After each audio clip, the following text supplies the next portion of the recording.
All right, guys, welcome to episode 59 of the Schmovie podcast. Yeah. This is exciting. I'm Steve. I'm Ronald. That was Ronald. Yep. And I'm John. there you go. And we are the movie podcast guys, I guess. There's nothing cool about boys. us. Yeah, there's the Schmovie guys. We just I don't kind know. of together and... Nothing special about us, but something very special about this episode. Oh, man. This has been a year in the making.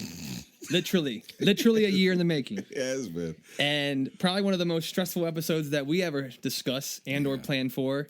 In as much as this show can give us any kind of stress. Yeah. I mean, don't get me wrong, it's all fun. Yeah. But the top 10 list of the year is very important to me. I asked my friends for their lists. Mm-hmm. I asked my parents for their lists. I'm very weird about wanting to know what movies people enjoy throughout the year. I have a hard time picking favorite. I feel like I used to always have like my top 3 of this and my top 5 of that. And then it got to a point where I realized those lists were like more sentimental than they were accurate. Right. And a lot of times something you just saw was actually better to you than anything you'd ever seen or something, Yeah. And so to me, the act of making a list is it was tough because, the last time you asked me to make a list of 5, I brought in a list of like 23 or something. So it was tough for me to get it down, not just because I'm indecisive and because I can kind of see the good in a lot of different things, but also because there were a lot of really good movies this year. So like a lot of movies that I would have thought when I first saw them, they would definitely be in my top 10. It turned out a lot of those got pushed back by stuff. I mean, I was watching movies as recently as a couple of days ago that were knocking things out. So, well, I'm actually quite anxious to see what films you're I'm referring to, excited. John. So I guess before we start the countdown, we should rattle off the honorable mentions before. Yes. So the movies that we couldn't fit on a top 10. Yeah. That still are in our hearts and in our minds and in our souls, but we just don't want to include it. And forever in our Netflix queues or our media center libraries. Yeah, we definitely need to rattle those off. So, John, you go first. My also rans. This would be my ghost. I'll just quickly say the names of 10 films. I'm not going to dwell. Do it. These are the movies and several of these were in the top 10. All right. At one point. And then, guess what? All of a sudden, one day, Knacked out. they weren't there anymore. The world shook. The world shook. The list changed. Brave, Bernie, Wreck-It Ralph, Beasts of the Southern Wild, Lincoln, Argo, Looper, The Hobbit, Prometheus, and Dark Knight Rises. Mind blown. Yes. Mind blown. Wow, John. Oh, Those are all pretty good movies. Wow, those were all great movies, some might say. Yep. Some in this room may even say that they were pretty great. right. What do you got, Ronald? All right. Salmon in the Yemen. Get the hell out of here. I'm kidding. Go. Like the Hollywood Farm Press. Salmon fishing in the Yemen? Yes, that's what it is. He doesn't even know the name of the movie. I think you watched something different. I think he's. Was it one of your pornos? Was it an animated film? It sounded like a... Is it a foreign film? Salmon in the Yemen. Subtitled? Yemen in the Salmon. Sleepless Night, the foreign movie. I told you about Headhunters, another foreign movie. Argo, Intouchables. Oslo, August 31st. Looper. I like to say Looper like a Hispanic gangster because there were a lot of those in that movie. Because we haven't offended them yet. Wreck-It Ralph and Prometheus. That's it. Wow. Salmon fishing in the Yemen. I never realized that's a tongue twister before. You didn't like I just feel like I feel like I react to you saying it the same way I react when the Golden Globes announced that like Ewan McGregor was nominated for an award for that, and the film was nominated for like best drama or something. You didn't like it? No, not really. I thought you liked it. I would say I probably liked the movie, but to even have it mentioned in our special episode, never would I have ever thought that. God. Were there any, No, go ahead. What's up, John? I was just going to say, well, I'll wait. No, go ahead. What's your question, John? It's going to come after your list. All right, so my list of almost made it's. I have The Raid Redemption. I have Hysteria. Okay. Remember that one, Ronald? Oh, man. The British film? Yeah, you forgot it, didn't you? Holy shit. You forgot it. I forgot about that movie. The Loved Ones, Bernie, Wreck-It Ralph, The Avengers, End of Watch, Seven Psychopaths, Lincoln, and West of Memphis. I'm really glad you didn't put Avengers on your top 10. Are you really? Yeah. Okay. I'm glad too. I'm very happy with my list. I don't think there's anything wrong with the movie. I'm just glad it leaves space for more movies Does that mean you're going to be sad when you find out I did put it on my top? Wait, I think was that 9 or 10? I think I may have left one off. You put one on you put it on your top 10? Avengers? Yeah. Oh, okay. It's like Ronald thinks less of me now. All of a sudden, did you see his eyes? He died inside. No, I'm curious to see the order of this now. Did I say what was the last 2 things I said? You said Avengers? No, I said Lincoln and West of Memphis, right? Yeah. Okay. Lincoln. I did miss one. Lincoln is in your mention. Oh, it's in my mentions. The one that I did not name right now is Skyfall. Oh yeah. I somehow skipped that. I wanted to put that in my. That would have been number too. 21, but I didn't. Yeah, no. Were there any movies you didn't see? That's what I was going to ask. That's a great point. Yeah, let's kind of get that out of the way. We should have done that before, but good catch. I didn't get to see Life of Pi. Neither did I. Me either. I really wanted to see that. There was still a few documentaries that I really wanted to see. West of Memphis being one of my mentions. Like I love documentaries, and the one that I continued to hear about all year that I still didn't get to see was Searching for Sugar Man, which a lot of people that I have much faith in their taste in film all told me was great. So I still need to see that. I wanted to check out Cloud Atlas just because for the ambition of it all. I mean, I haven't heard anything amazing about it, but I didn't see The Master, which I know is an insult to the both of you. And there was one other doc that I didn't see called The House I Live In, about the prison system, which I've heard was incredible. But that would be my regrets for not seeing this year, which I apologize for. My unseens were that, and specifically the ones that I think could have edged onto my list would have been West of Memphis, Seven Psychopaths, Compliance, The Impossible, Holy Motors, and Amour. I never did get around to seeing. Oh yeah, okay, I didn't see that either. So we'll be revising these lists. We'll do an updated list. Yeah, halfway in a month through or so. 2013, we'll come out with our new list for 2012. Ronald, was there anything that you didn't get to see? That you were regretting? Pretty much everything you named. Seriously, it's everything you've named. Trying to think of another one. No, I think that's. This has got to be a really good episode. People are sitting there going, "It was really great when those 3 guys started just listing movies." Everything you said, and then stand-up guys. I want to see that. You mentioned that to me. Super duper limited distribution. I don't know what happened with that movie, but yeah. And also in my honorable mention, I don't know if I put this, but Safety Not Guaranteed, which went from my top 10 until I saw something that took its slot. Okay. So did you do that? Did you have a working? Well, if you, for instance, had a romantic comedy, and then you saw another romantic comedy that you liked, would you say, well, that now takes the slot of the romantic comedy that was on my list? Yes, or would you just sort of junk? For me, it just, every time a new one would get in there, it would just shift everything around. I tried not to. Yeah, I approach it the same way you did, John. But every now and then you would sort of say, I can't have these 2 movies both on here if this movie's not on here. You try to spread it out. I've been building this list for about 6 months. Yeah, parts of it. At least he's so proud of it with his phone in his hand. I'm pretty proud of this list right here, guys. The 10th one. Anytime someone refers to building a list, they really put some thought into it. Okay, so I guess we're gonna name our 10th. We'll go with number 10. Yeah.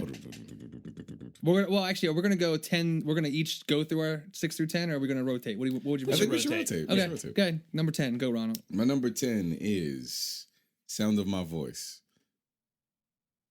Oh, I'm supposed to lack of any noise right there. Right. Very appropriate. Yeah, I mean, it was take in the sound. That was really conceptual. Powerful movie, immersive. I thought that it was just an intense ride, and I loved it all the way through. The ending was weird, but it, I was expecting it to be weird because the tone of the whole movie was kind of jarring, and I really enjoyed that. So cool. I got number 10 for me as Beast of the Southern Wild. Just narrowly made it in there. This was a surprise film that got nominated at the Oscars this year, in my opinion, for Best Picture. I know you guys saw it before me. I saw it a little later in the year, but just completely wow. You saw it when it was so played out. Yeah, Steve. I was at the back end of it. But yeah, just completely blew me away. The young actress and even the guy that plays her father, just very tender and super emotional at times.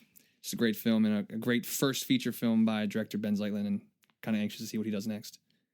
My number 10 is, I've already spoiled it, it's The Avengers. Hey! I had to give credit to this movie for just it delivered some of those goosebump moments that I felt like. I remember when I sat down to watch Phantom Menace and I was betrayed. I remember when I sat down to watch Indiana Jones and the Kingdom of the Crystal Skull and I was betrayed. And this was I don't know, it was just an example of something where it hit that geek sweet spot of paying a lot of respect to this mythology and representing this whole new way of kind of culminating this story. Like that was sort of an experiment that we were talking about it before we started. At the end of Iron Man, this hint of all these things to come, and not if all the movies that they've done. That's not like they've all been great films, but the Avengers really was sort of the first time anyone had gotten that kind of epic superhero story with a whole team of developed characters right. And also, if you were a person that had been following Joss Whedon through Buffy the Vampire Slayer and Angel and Firefly and the Serenity film and stuff, it was great to see kind of a vindication that not only did they give him a chance to write and direct it, but he knocked it completely out of the park. Absolutely. Yeah. So, like, if there's a guy who I'm sort of pleased to say he now has carte blanche to do whatever he wants in Hollywood, I'm really glad that Joss Whedon is up there. So love the Avengers. Yeah, I love it too. And it almost didn't end up on my list for the very reason that it's such a popcorn film. But I think that if I'm really thinking about movies, the movies that I put in my top 10 are all movies that sort of left a mark in some way. And this one, it edged out a lot of other really cool movies just because I felt something kind of, that inner 10-year-old really enjoyed the crap out of this movie. So cool. Number 9. End of Watch. Why are you so sad about it? I know, you're so upset. Makes me feel so weird. End of Watch is my number 9. Number 9? Number 9. It's one of the more intense movies that I've seen this year. I think to take the little found footage approach to a cop movie just worked really well. I didn't think it would, and it just worked really well. Felt real, felt authentic. I love specifically West Coast cop movies and shows. Southland. I'd say Southland. Just reminded and me of any cop movie in LA. That one that Cuba Gooding did was actually pretty solid too.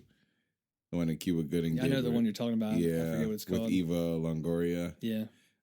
So yeah, End of Watch was really good. So cool. My number 9 is my popcorn entry, I guess, for the top 10, and that's. I went the other way. I went with Dark Knight Rises. I think I was a little more drawn to it just because I feel like I was way more vested in those characters. Not the biggest comic book person, but I know enough to be dangerous. And like, I don't know, I guess I'm just more into the Batman universe than I am so much with the Avenger world. Don't get me wrong, I love the Avengers as well. I just felt like the culmination of the series, while it has its flaws, I still was willing to go with it. And I thought the way that it kind of wrapped up really satisfied me, and for all parties involved, I think what Christopher Nolan did with the series was pretty incredible, and just a great way to go out. So I had a lot of fun watching that at the theaters, and just like my popcorn movie, I think, of the year. All right, but yeah, Dark Knight Rises. My number 9 is Moonrise Kingdom. I think a lot of people, there's a lot of inexplicable hate for Wes Anderson. For some reason, people feel like if they don't like him, they have to sound off about it, or they think it's all just for hipsters or something like that.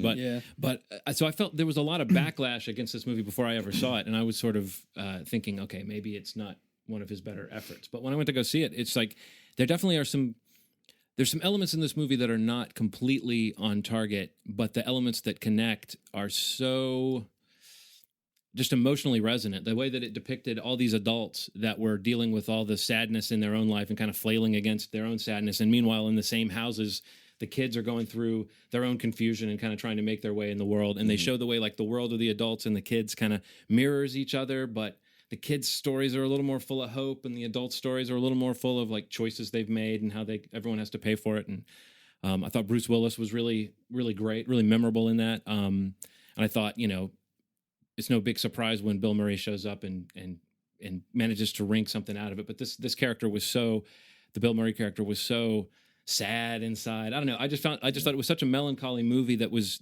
balanced by these really whimsical elements. And it seemed like to me it was a real aesthetic statement for Wes Anderson. He's always done well with kids.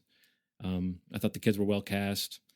And I really love the fact that it was shot on 16 millimeter. I think like the warmth and the kind of smudginess of it really did make me think of like youth and times gone by. And I don't know, it had a sort of overall magical effect. So Moonrise Kingdom. Right on.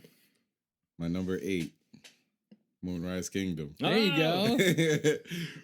High five. Very, very close on the list for the exact same reasons. It just it just was one of those movies I saw and it really sat well with me. It just felt like the elements of my childhood that I loved. It felt like that, so I loved it. Moonrise Kingdom. Yeah, it's a movie that only he could have made too. Yeah, exactly. Cool. My number 8 is Django Unchained. I thought that this maybe would have made itself higher on my list, but I don't know, after rewatching some other films and again, maybe seeing it after you guys saw it, maybe I got to maybe a little built up a bit in my eye, but I'm still a really big fan of it. I mean, I think what he does well, he does super well, and what Quentin Tarantino's known for, and what he's done with, this film, and even with Inglourious Basterds, where he just takes this pivotal piece of history, controversial piece of history, and kind of lets it be a part of the yarn for the story that he's trying to tell. I think he does very well. And I mean, I think he's gotten a lot of acknowledgement for the film beyond the controversy of its content, which is justified. But I think it just is a really fun film. I think there's a moment where I kind of felt maybe it was going a little too long at moments, but I feel like every film that came out at the end of the year kind of has that length in its back pocket. But Jamie Foxx is great. Christoph Waltz is amazing. I mean, I'm super happy to have seen him win that Golden Globe. I'm very curious now to see how the Best Supporting Actor race heats up at the Oscars this year. But yeah, man, just like really great. I love the buddy chemistry between them. And I mean, I can't say anything without mentioning Leo DiCaprio. I mean, I'm bummed that he didn't get a nomination. I mean, it's a blast seeing him not playing such a serious role and like just kind of cutting it loose and just going like fucking crazy at a moment, like at the scene when they're having dinner. I mean, one of my favorite scenes in the film. But yeah, Django was a blast and can't wait to see what he has coming up next. Cool. My number 8 is The Queen of Versailles.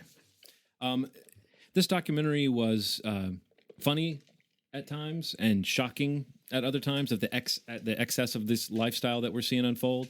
And it was, I think we've discussed this aspect of it before. I hadn't seen it when you were talking about it, but it's the way the documentarians were around. They were shooting a documentary about this wealthy family that was building the biggest house in America.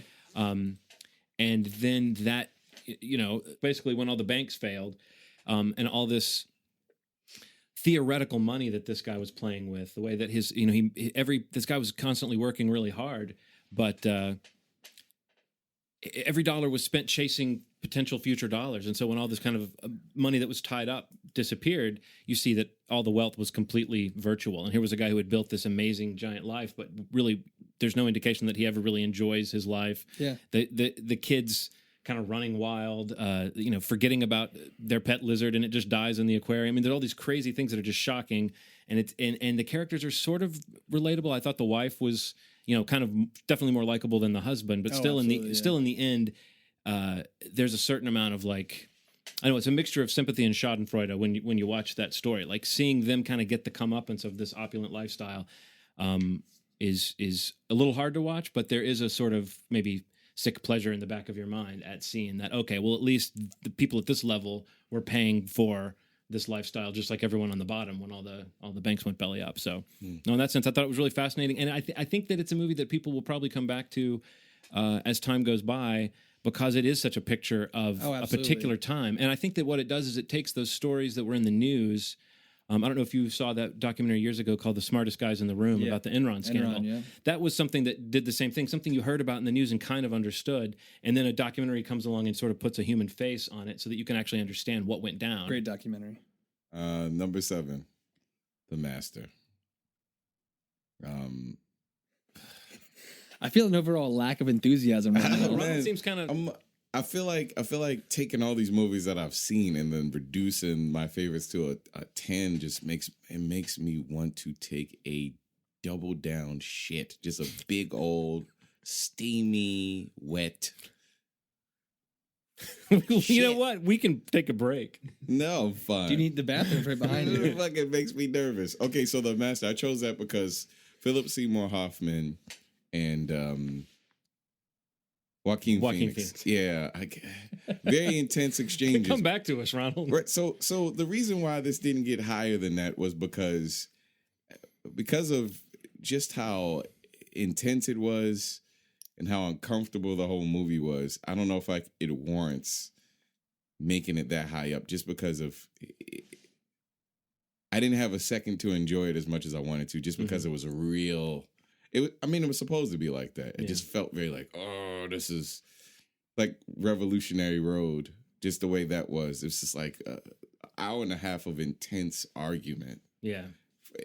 Just this kind of tug of power between two men that are both equal in charisma, but very different ways of expressing that charisma, whatever it is. It came from very different places. And seeing two people that were kind of dominating portions of each other's lives, kind of, fight in the end in the way that they did, it was really good. So, still, Steve can't confirm or deny on that. I have no input on this. It's one of my the lost children of 2012 for me. You know that movie Masters of the Universe? Yeah, it's kind of like that. Except I'm a big fan of that. Except there's just one.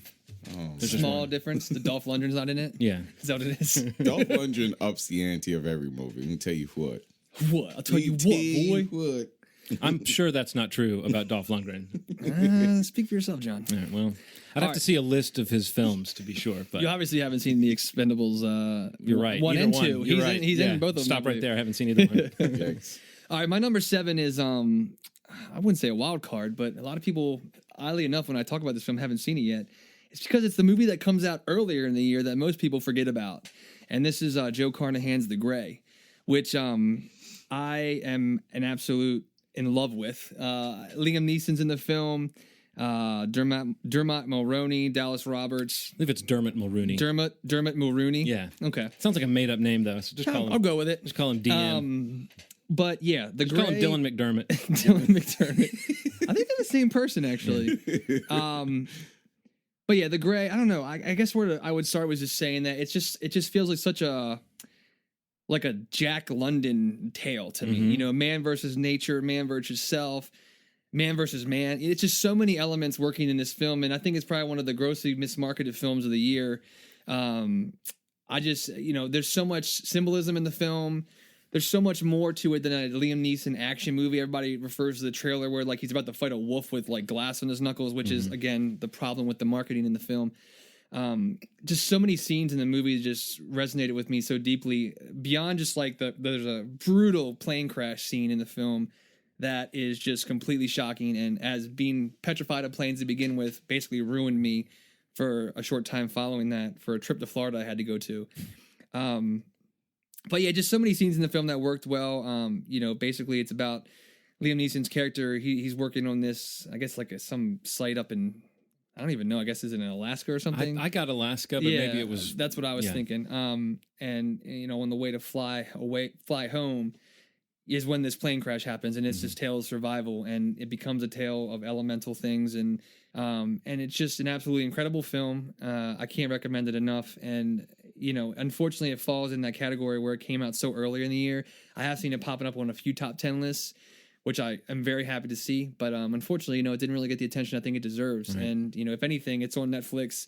It's out on DVD and whatnot. But, if you like that kind of tale of survival, completely well made, like Joe Carnahan, I mean, that's the other thing is a lot of people don't expect that from... Right. I guess, I don't know, like... Well, I think after Narc, yeah, I would have expected something like that from him. Absolutely. And then Smoking Aces was interesting, but kind of weird. And then he had like the A-Team. And the A-Team was just... And it was like, where did this movie come from? Right. Like, this just a classic survival film, and I think it's going to be like, a film that lasts time, test of time as well. But The Grey is absolutely incredible. I definitely recommend checking it out. For me, number 7 is Django Unchained. There you go. I think you said it all, but like basically I would just say that somehow this disastrous or potentially disastrous idea worked. Quentin Tarantino is just that good. There definitely some moments of excess. When I was watching it, I do remember thinking that the quality of the filmmaking seemed to kind of be a little erratic. There were some scenes that were just like beautifully shot and beautifully staged. And then there were some scenes like when you get to the kind of bloodbath aspect, some of those scenes are sort of maybe shot deliberately to look kind of like a cheap exploitation movie. But I found that there were times where I found the kind of movie about movie aspect to it to be a little frustrating. But then I had this epiphany recently where I just thought, well, you know what? People are all over Tarantino's jock for making movies about movies. But really what he does in this case, and he did it a little bit with Inglourious Bastards, but I think he even did it more with Django, was just by using a movie about movies, he kind of processes, like we think about things through our entertainment and through our pop culture all the time. Like we have songs and movies and books and things that come out at a certain time, and they sort of crystallize something that's going on.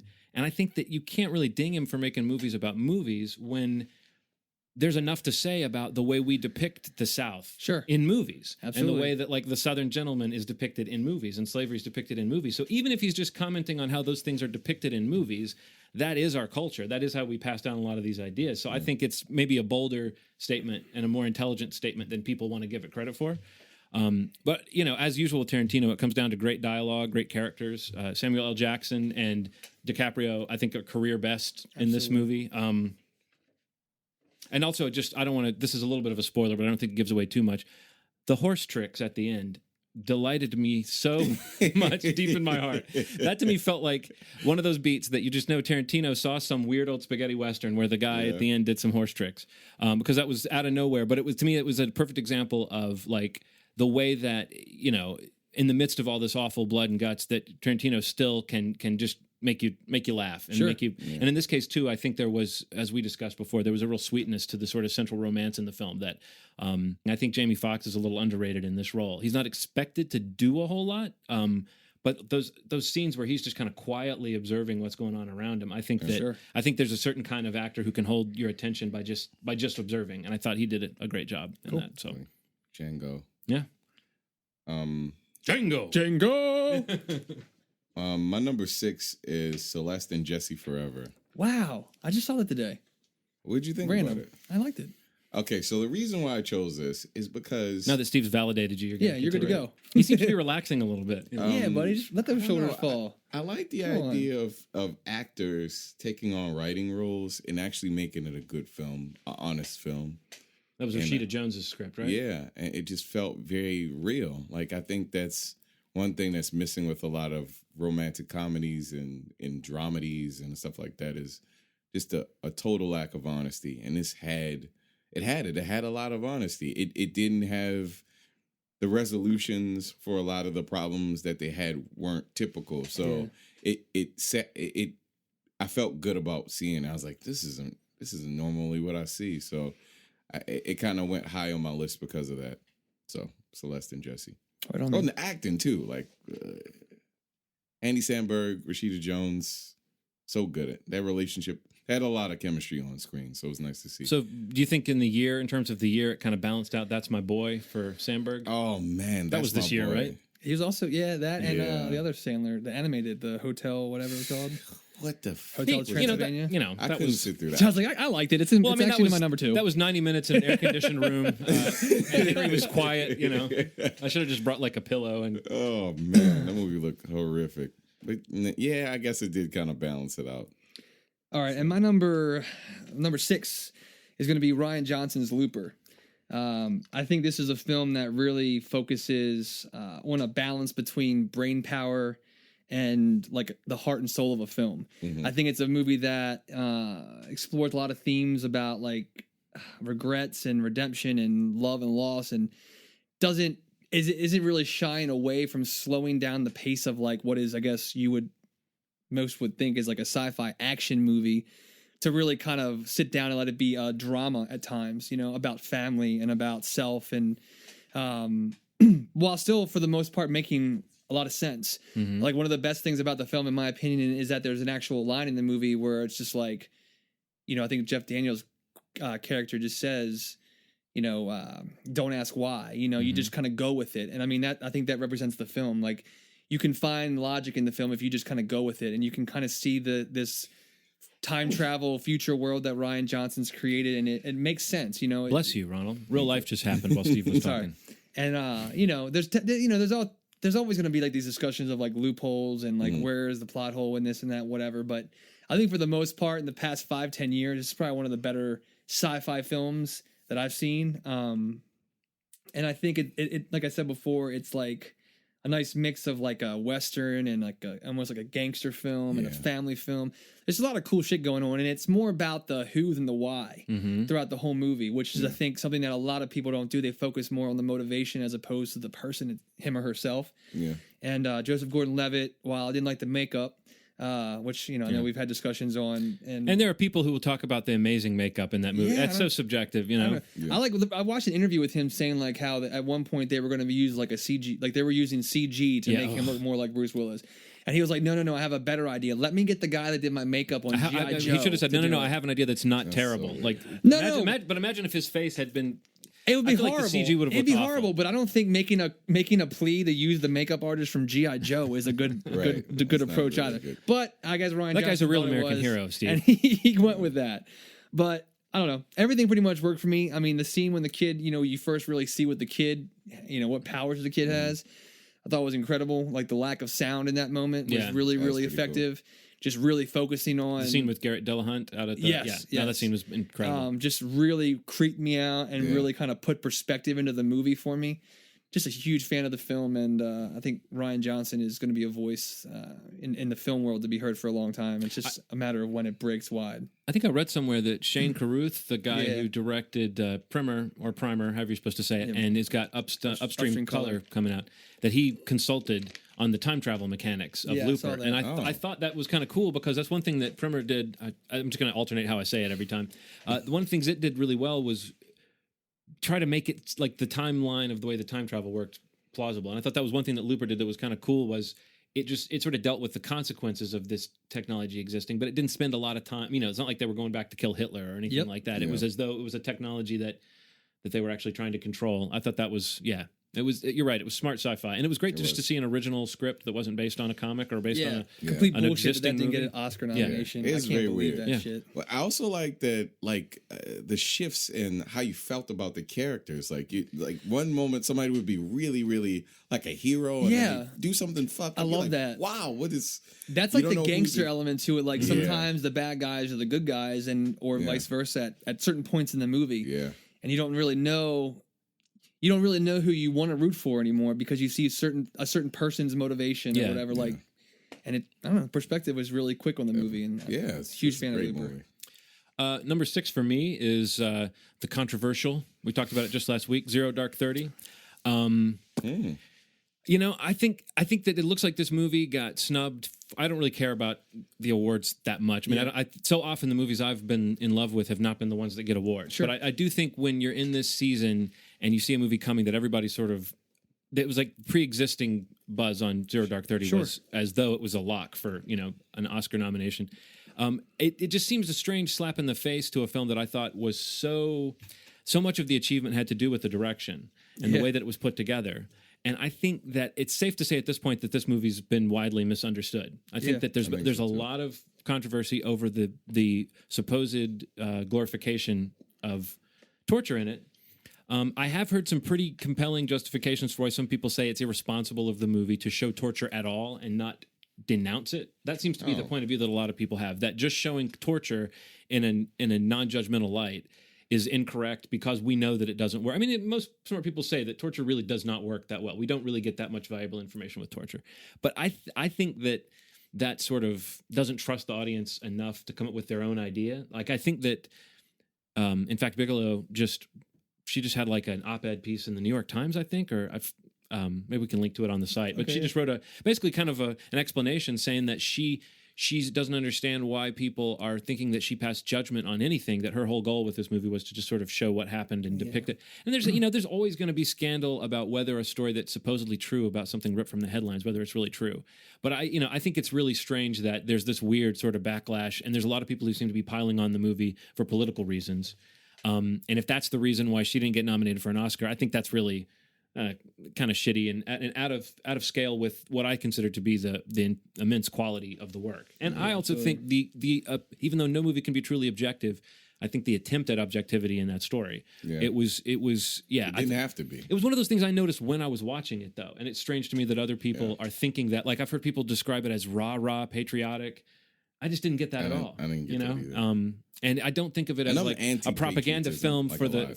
Well, I mean, I think we're all suspicious of a movie that seems to that if a movie came out that was trying to be the most patriotic movie ever, I think you'd be suspicious of its intentions. But in this case, I think it was so even-handed, and it like it's like a great detective story about all these really intelligent people who went on this 10-year manhunt. There's no easy good guys and bad guys in that. I don't know. I thought it was really powerful, and I think in the end it will win out. But right now it's strange that it seems to be kind of tarred with this brush of being irresponsible or being a propaganda film for the CIA or something. I just don't understand it. She kind of makes it look effortless. I think people will. Catherine Bigelow or Jessica Chastain? Both of them. Yeah. And I think that what's going to happen is when people like her don't exist anymore, you'll realize how good directors like her are. Because have you ever seen like I know it's a random thing. Oh, Zombie. It's a random zombie movie about Osama bin Laden. I know that sounds really that weird. Sounds really terrible. I know. It's a really weird thing for me to bring it up. But the idea is like people don't know how to make fucking movies. You know what I mean? These aren't related subjects, but bad movies are bad movies. Yeah. You watch a bad movie, you know a bad movie. Yeah. This is one of the best movies I've seen. I don't know why I didn't put it in my top 10. I think on that note. Yeah, that's this is a point right now. It's a good time to take a break. Ronald needs to, he needs some time to harness himself. It's like, why didn't I have this in my top 10? Maybe get his mood up a little more. I need to cool maybe my take a poop. Cool my jets. I don't know, whatever you gotta do, buddy. You gotta bring it this second half. Last episode we threw out, and on our Facebook and on the site and everything, we kind of threw out an offer to anybody listening, our listeners, partly as a thank you, but also just out of curiosity. We want to know what everybody thought of the films that come out this past year. So we had the Google Voice line set up, and we basically asked anybody to call in with their favorite film of the year. We've gotten a lot of entries. Almost, I think we're going to end up using about 20 of them almost. Yeah. A nice variety of films. People all around the world. Look at that. World have called in. We've gone international. We have gone. See, what just happened right now is that Schmovie has gone worldwide. We finally found a way to get a podcast that was available worldwide. Weird. Oh, man. People are going to be asking our secret as soon as they hear this. I think that they must have gotten the internet in Europe recently or something, and that's I think it finally made it across the water. Yeah. They ran like lines under the water, I think. I don't know how they do it. I think they still use pneumatic tubes over there. Is that there. what it is? Yeah. Okay. And it's metric. I don't understand. The conversion is... it's making my head hurt. But yeah, we got a lot of great call-ins, and I just want to quick thanks to everybody that did that, and we appreciate it. But we've kind of thrown them together, and here are our listeners. That's right. Top picks for the film of 2012. My name is Ben Betts. My favorite film of 2012 has to be Django. Is the one movie that I saw that stuck with me the most. My name is Bruce Stephens. My film of the year will be Django Unchained. Cinematography was phenomenal. Great story as always from Tarantino. Never made a bad movie. Stand-up performances by Chris Waltz, Jamie Foxx's thing as well, along with Samuel L. Jackson and Leonardo DiCaprio. So my favorite movie of the year. Hey, my name's Sam. My favorite movie of the year was Django Unchained. I thought it was really fun to see Christoph Waltz in a completely different role than we've seen him in before, and Jamie Foxx was pretty awesome. Hey, this is Ben Palmer, and my favorite film of 2012 would definitely have to be Looper. And the reason why is because Looper actually made a little bit of sense with time travel, and it was still freaking amazing. So that's my movie for 2012. Hey guys, this is Brian. My pick for 2012 was Dark Knight Rises. The reason was because Bane gave me the motivation to get swole for the year. So that was my pick. Hi, this is Evan Dane calling, and I would have to say my top pick of 2012 would probably have to be The Dark Knight Rises. What an amazing film. From everything from the production to storyline was incredible. It was just an absolutely well thought out and well put together film. 2012, a New York City theater, my brother and I, a lifetime's worth of geeky anticipation and a whole bunch of fingers and toes crossed, hoping that we weren't about to see something on the level of X-Men Last Stand, say. It turned out to be a great movie. It was a huge popcorn hit for the summer. It remains my favorite movie-going experience of 2012, probably one of my favorite movie-going experiences of the entire lifetime. That I got to see a whole room full of people clap for The Incredible Hulk was so much fun.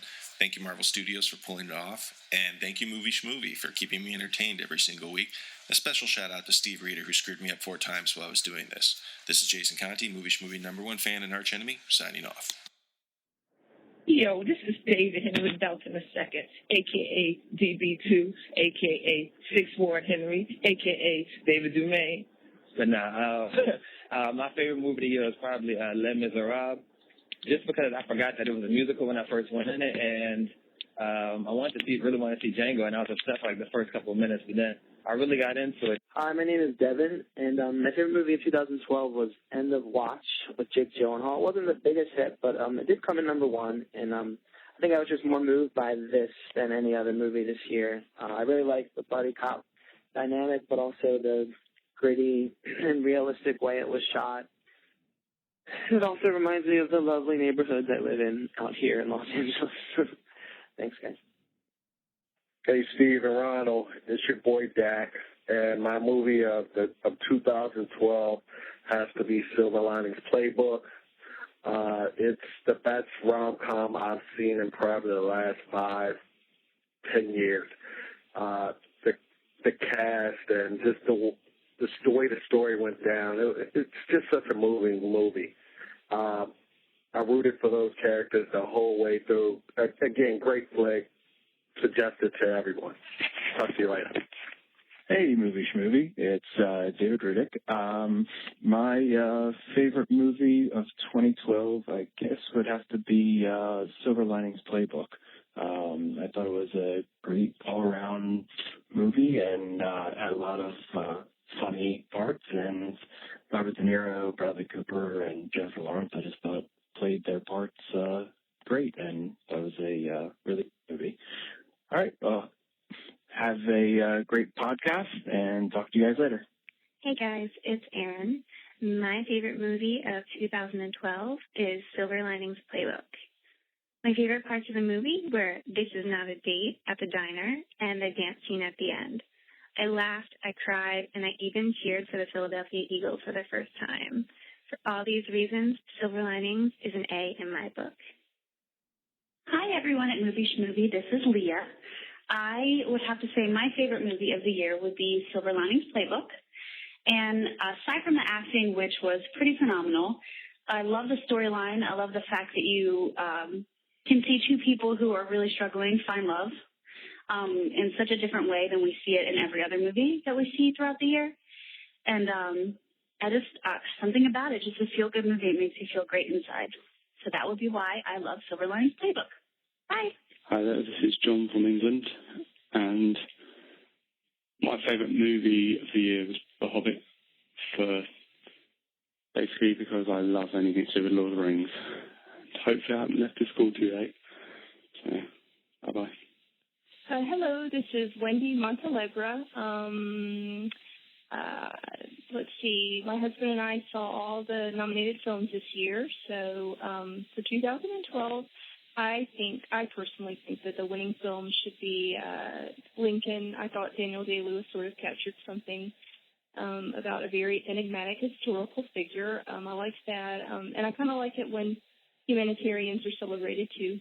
So that's my pick. My husband would like Argo to win, which I thought was really excellent too. I loved Beasts of the Southern Wild. I thought that was terrific. I would be pleased if that won. So those are our picks. We're still a little both disappointed and confused as to why Ghost Rider 2 never received an Oscar nod. We're still kind of trying to figure that one out. But anyway, that's my 2 cents. Thanks. Bye. Hey there, Movie Schmovie. This is Brad Senft calling in for my Best Picture nomination of 2012. I think the best movie of 2012 was Lincoln. I thought Daniel Day-Lewis, Sally Field, James Spader, Tommy Lee Jones were fantastic in the movie acting.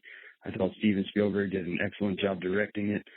And I thought the screenplay and the cinematography of the movie was just outstanding. So my pick of the year for 2012 was Lincoln. Thanks, guys. Bye. Good Hello, my name is Carrie Sue Barney, and my pick is Lincoln because Steven Spielberg took the entire 2 hours to talk about one very particular part of the presidency, and which he could have shown all the blood and guts, and he didn't, which I kind of was hoping he would. So that's it. Bye. Hey, Movie Schmovie, this is Lauren.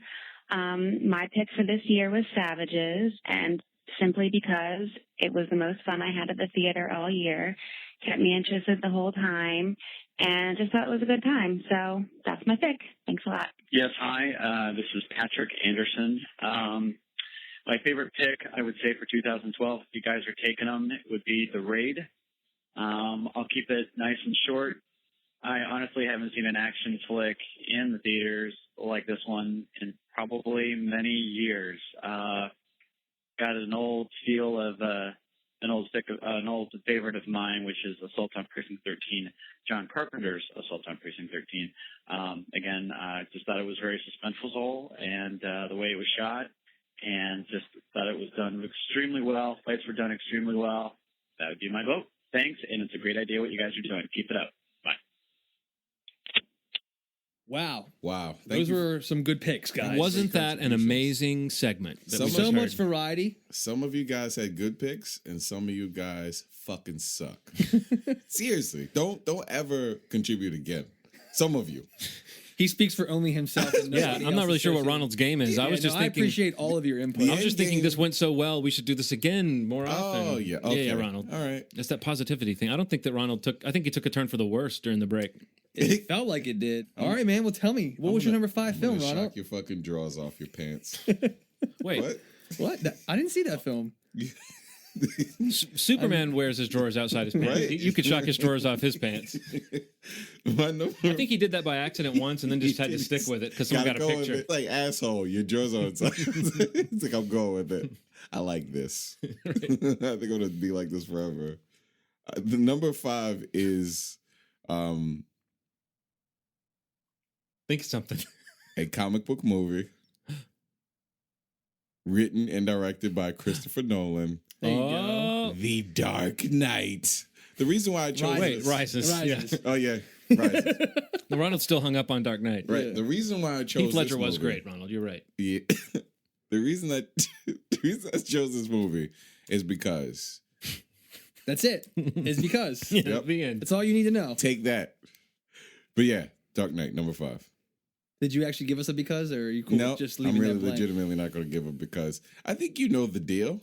My number 5 film is a documentary, British documentary called The Imposter. I didn't see that. I really want to You should check it out, man. Bart Layton's film. It's a documentary about this case from '97 where this little boy goes. Well, actually, he went missing in I think 1993, and he's missing for 3 or 4 years. And he was like a 13 or 14 year old kid. I think he was 13 when he went missing in '94.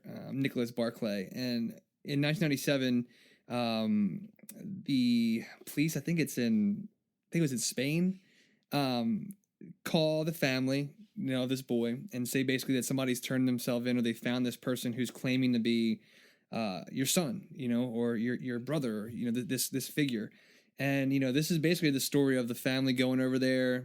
And the fact that this is a fucking documentary blows my mind. I mean, because this is something you could write as a feature film and never believe that this would ever happen. Yep. But the fact that government agencies were involved in this really happening, international agents involved in this happening, and a family that welcomed somebody into their home for 6 months, believing that it was their missing son or brother or whatever, is absolutely frightening. The last 20 minutes of the movie is probably the most creeped out, uncomfortable I was in the theaters all year this year, really raising a lot of really interesting questions about what actually happened to this kid. Do people really even care? And the fact that, the kid could still be out there, or maybe he can, and a killer may still be out. So many crazy so much shit happens in the last 20 minutes. Yeah. The third act of the film takes a turn. The layout of the film is really incredible, mixing, basically reenactment film with actual interviews and of the participants, the family members, and the gentleman who is basically exposed as being an imposter. This guy who in his life had done that more than once, basically just took on the life of another person. And it's the guy that looks nothing like this fucking kid would have looked 4 years later. Yeah. You know what I mean? Like, it's just, that's what makes it so uncomfortable to watch a movie that, like, this sister goes over there to see this guy and welcomes him with open arms and believes it. And it makes you question everything that you just watched in the prior 1 hour and 20 minutes. From 1 hour 21 to 1 hour 40, you just don't know what you just saw. I mean, I'm not gonna lie, Steve. I'm not gonna lie. It's my number 5 too. Yeah, John. Are you serious? Nice transition. I'm sitting here trying to like wait so that I can start talking. I about saw it your in like 2 minutes. blood come you out of your saw blood mouth. come out. Yeah. I love this movie. And I do think a debate can be had about the documentary aspect of showing. I mean, we talked about it before. The sort of using reenactments and mixing it in with real footage. That whether it's a reenactment or not, and no matter how artfully done it is, there is the sort of subconscious effect, and maybe this is something to do with the way people are reacting to Zero Dark 30 as well, is that once you've presented something, it's sort of, if it's kind of pretending to be the truth or claiming to be the truth, it's hard in a documentary to say, well, you're shooting a reenactment, you're showing that, and you're putting that up against the real footage. It's so convincing that you really do believe the filmmaker's construction of these events, but you don't know for sure that you're not being kind of pushed in one way or another. I mean, I think the facts still pretty much speak for itself. Yeah. But I think aside from that kind of debate, I think that debate about whether the movie is totally appropriate in the way it deals with the facts is actually just one layer of the onion. I mean, it's almost like it's a meta commentary on telling the truth, and can you really ever tell the truth, and is a story ever really true? I mean, this is a quote unquote true story that has a liar at the center of it. Absolutely. And at the end, everybody's implicated. Yeah. And I think you're talking about when the story takes a turn. I think that it is like one of the most spine tingling moments of recent memory for me of any movie I've seen. Just that moment when there's a central question you haven't really been thinking about, and when you finally get a chance to examine it, it doesn't exactly. I mean, again, maybe if we oversell it, it won't have that effect. But there's definitely more twists in this movie than in the average documentary. And I would also say I had the same thought that you had, Steve, which is that if you wrote this story, you would have to change it to make it more believable. Yeah, it's just a really, really incredibly made documentary, and you got to see it, Ronald. I have no doubt in my mind that you would absolutely love it. Yeah, and now you should know you'll be disappointing us both greatly if you don't love it. Okay, yeah, I'll try to see it before next. So try to enjoy it now. Okay, the idea that kind of pressure sounds very good. Yeah. My number 4 is Lincoln. Lincoln. How do we pronounce it Lincoln when that's not how it's spelled? Are we going to get into this now? Damn you, English. But yeah, Lincoln. And the reason why is there really aren't other words that work that way. You're right, though. I'm trying to think of other words that use the OLN with a silent L. Very strange. That'll be another one for language schmanguage when we do that spinoff. But the reason I chose this movie was because it's just, it is a masterpiece. It is a journey into this portion of history that just feels good. Like, it doesn't feel too like, it does feel a little glossed over, like a little Spielbergy. Little Spielbergy, like little John orchestrated, cue the orchestrated music. But I think probably the most restrained of recent, which I think is why so many people, including the two of you, when we talked about it a long time ago, reacted so positively to it. Yeah. You know what I mean? Which and despite the fact that it felt like a play, like that wasn't a bad thing. That wasn't a bad thing that it to take on something don't people sound stupid when they knock a movie to you because it felt like a play, or because it's just a lot of people talking. It's like, okay, maybe that was boring, but do you realize how dumb that sounds? Right. You can't handle like just dialogue. Like it's shit wasn't blowing up. Yeah, right. Right. And I think it speaks volumes about a movie if it could grab you and not have explosions. Yeah.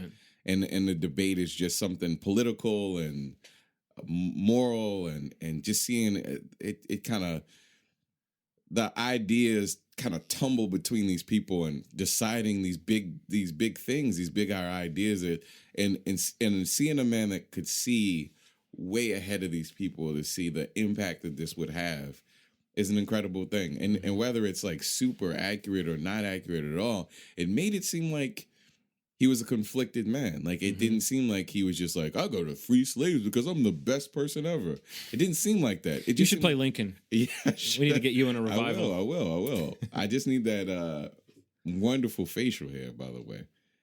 Daniel Day-Lewis and the whole cast, it was kind of overwhelming how good they were. Yeah, seeing them interact with each other. It's not just because they were star power. It wasn't just star power. It was good stars. They could have chosen people like Brad Pitt or something like that. They could have chose Angelina Jolie to be in it some way, but they didn't. They chose actors that could act their asses off, and it was incredible to see these people just kind of present this amazing film that I thought was going to be super duper powder puff bullshit, and it was actually very, very solid. So it was more like powdered wig bullshit. Yeah, it was powdered wig bullshit. Yeah, I kind of wish I had seen it a little earlier. I saw it a little too late. I think it just missed my top 10. Okay. But I would agree with everything. I mean, I thought. So what are you? Had your top 10 engraved in stone? You couldn't. No, it just wasn't. It didn't hit me 10. hard enough to crack the 10. It was like 11, 12 ish. Gotcha. But yeah, I would. These agree. numbers. I hope people are keeping track of these numbers because these mean a lot. This would be a quiz these are the later. numbers of our time. These are like the numbers on Lost. I think the thing I took away from it the most was like kind of what you were alluding to, Rana, was like it kind of made, I guess, by not focusing a lot of people, and some people hated this, like about the war and all these battles, like it was strictly about this one thing, and about how much talking went on, how much dealing and wheeling and all that shit went on to make this happen. And how many people were on the right side of history without really necessarily doing the right thing for the right reason? Right. Sure, absolutely. Just all these promises and, under the table thing. Like, it was like so sleazy. Yeah. But I mean, like, and what it accomplished, it's just like, it's kind of crazy. And, showing politics in that light, especially from Spielberg, without being a little heavy handed with it, I thought was a real accomplishment. And, yeah, I mean, just Daniel Day-Lewis was incredible in it. Did you have any issue with how it ended or where it ended? I think that the assassination part was just weird. I mean, like, I almost felt like it should have ended with the shot of him and his son in the window. Yeah, maybe. Like, that just seemed like the perfect way. Like, if it had ended, I feel like that movie might have cracked the top 10 for me. Something just that little, weird. I don't know, that code at the end. Necessary. You could have walked out going, things might turn out well for this Lincoln guy. Yeah, maybe. He's a good cat. The optimism would have stayed with me. It just was, something about that. All right. Going on with my number 4 choice of the year. Dun, dun, dun. Dun, dun, dun. A movie that I thought was going to stay a little higher. It slipped a couple spots, but still one of my favorite movies of the year is Ben Affleck's Argo. Okay. I've always been a big fan of Affleck, even when he's done shit. I just think he's a very charismatic, has something to offer. And with Gone Baby Gone and The Town and now with Argo, I think he's really proven himself as a legitimate director, in terms of scope of picture and being able to take it outside of these Boston films that he was always kind of criticized for. And I mean, all year he'd been getting so much attention for how well directed this film was. Some criticism for casting himself in the lead role, but overall, I don't think it really hurts the film, in my opinion. And I think, he just won like Best Director at the Golden Globes, but he didn't get nominated for an Oscar, but the film did. It's just crazy to me that, you get so much attention for that and, it completely gets overlooked. I'm not sure how that happened, but I think what really is successful with the film is kind of how simply it's executed, just from beginning to end. It's not too intense where you have trouble understanding anything. I love the opening credits, the animations that kind of explain where we are when we get dropped into the crisis in, I think it was 1979. And I just think that they made you look like storyboards. Yeah, that was cool. It was really cool. It's just like it wasn't distracting. Which actually ties into the storyboards later in the film and them actually leaving the country. Yeah, absolutely. I wasn't expecting that at all. The opening? Didn't expect that. Yeah, it was cool. It was cool to start. I may have heard that was actually added after the fact.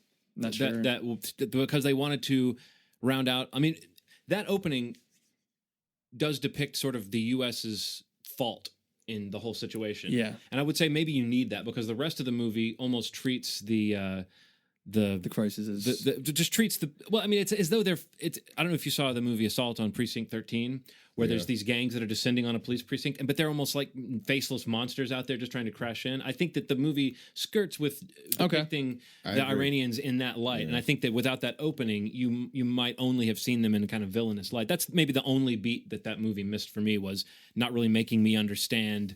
There were no Iranian characters that weren't just like cartoon villains, kind of. Also, the most inept airport workers in the world. But they did kind of seem like pea-brained. Like, he'll to blow you up and kill you. They're very like... And you show them pictures and like, oh, go ahead. Picture. It's very interesting. But I think, I guess what really works for the film, I think it's just like the pacing of it is just really done well. I mean, a nice mix of humor, tension, excitement, little action here and there. But nothing, like I said, that is too serious or too light. Right. I think that it really does a great job of kind of hovering around the middle so that a mass audience can access this story that, the public didn't know about until 1997, 8 years after or 18 years after it happened. Script is really well written, some really great characters, and it's kind of hard to spread it out among the 6 that are, hiding out, that he's really working to get out of the country. But there's enough there with each of the characters that you see. Yeah. Scoot McNairy. Enough there that you can identify something about each of the characters and where their play is in this whole, in the story that we're following. But yeah, I don't know. Argo, just really entertaining. Cool. That'd be you, John. My number 4 is a movie that has a name, but I've given it another name. I call it Bradley Cooper, Redemption. Of course I'm referring to Silver Linings Playbook. I was going to try to... What was that other bad-looking movie that Bradley Cooper was in where he has, like, dreadlocks or something? Oh, Hit and Run. Yeah, it'd be great if I mentioned that. He's in that movie? I actually like that movie. You saw it? Side note, Dak Shepard, Kristen Bell. Yeah. I like all those people. Funny. It's actually good? Having It's babies. funny. Okay. They are having babies. It's fun. They're like married or something, right? Yeah. Or engaged. Dak Shepard. By the way, so now that we're on the subject, where do babies come from? Because I've got one. I don't know how. I don't know how that happened. But yeah, you waited a little while to ask that question. Silver Lining. It takes me Silver 5 years. Linings. Silver Linings. Yes. Silver Linings. It's a sequel to Sideways. No, but Silver Linings Playbook. I mean, we've talked about it. I hadn't seen it before when you were talking about it, so I kind of took your word for it that it was a step in the right direction for David O. Russell, who's, in some ways one of my favorite directors. I don't think he does enough to feel like you always are wondering what he's doing now, but it's like every few years I sort of have that thought of like in between stories of him starting a movie and dropping off of it, there would actually be a movie that would happen. And so when this movie started rolling forward, it sort of had a lot of pressure in my mind to be good because, I want David O. Russell to I think he's capable of making amazing films. I thought Flirting with Disaster was great.